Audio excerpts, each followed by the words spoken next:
We carry supercomputers in our pockets with instant access to the combined knowledge of human history. Yet studies consistently show our attention spans are collapsing, critical thinking skills are fading, and we increasingly struggle to separate basic truths from manufactured lies. We assume that surrounding ourselves with infinite data automatically makes us a more intelligent society. But this sheer, relentless volume of information can actually have the opposite effect, dulling the mind rather than sharpening it. The cultural critic Neil Postman warned us about this vacuum decades ago. He argued we wouldn't be starved of facts by censors. Instead, we would be drowned in an endless flood of amusement. He foresaw a culture where serious reality, from serious politics to civic duty, is continually reduced to fleeting spectacles designed merely to capture our attention. This cultural shift mirrors what the philosopher Friedrich Nietzsche called the last man. He described a future archetype of a person who avoids depth, lives solely for comfort, and rejects any friction that demands genuine, difficult thought. MIT researchers mapped the velocity of information across social media. When tracking verified facts, data showed a slow, steady, linear crawl. But falsehoods tell a different story. Sensational and emotionally charged, lies bypass logical filters entirely, spreading exponentially faster and farther than the truth. This speed creates an environment where nuance becomes a casualty. In a landscape where the loudest and fastest messages win, substance is consistently filtered out in favor of the immediate and the extreme. To understand how this environment exerts so much control, we have to look at our own biology. Modern technology is specifically built to exploit our ancient, hardwired cognitive defaults. The psychologist Daniel Kahneman mapped the dual processes of human thinking, finding that our brains strongly prefer the path of least resistance. Given a choice, we lean into quick, effortless, emotionally satisfying answers, rather than doing the slow, deliberate work of reasoning.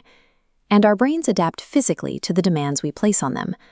The psychologist Steven Pinker notes that constantly bombarding our minds with short, rapid-fire bursts of content physically trains our neural pathways to crave brevity. Over time, the mental muscle required for long-form reasoning can begin to fail.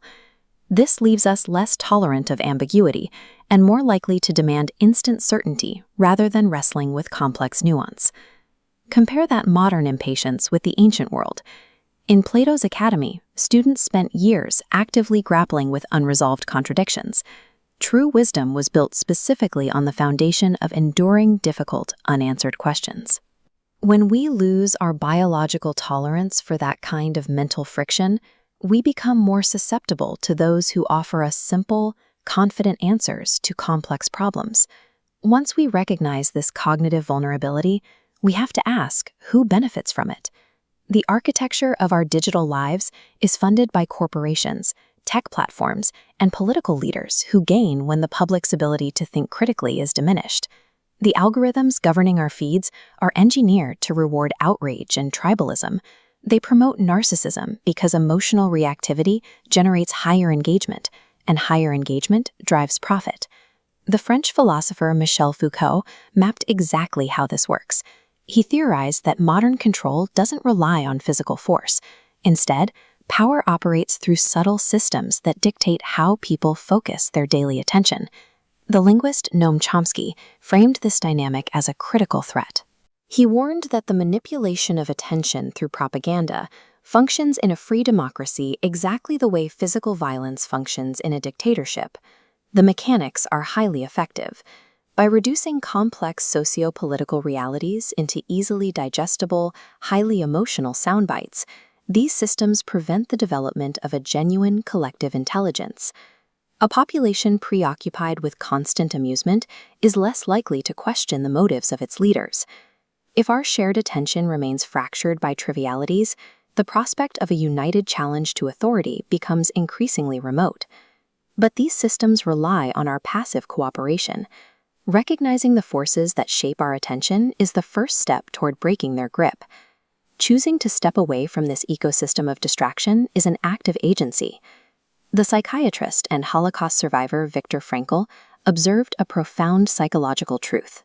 He noted that between a stimulus and our response to it, there is a space, and inside that brief fraction of a second lies our ultimate human freedom.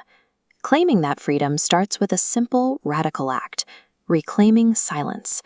We have to intentionally carve out moments of stillness to break our conditioned cycle of constant panicked reactivity. Second, we must adopt the method pioneered by Socrates.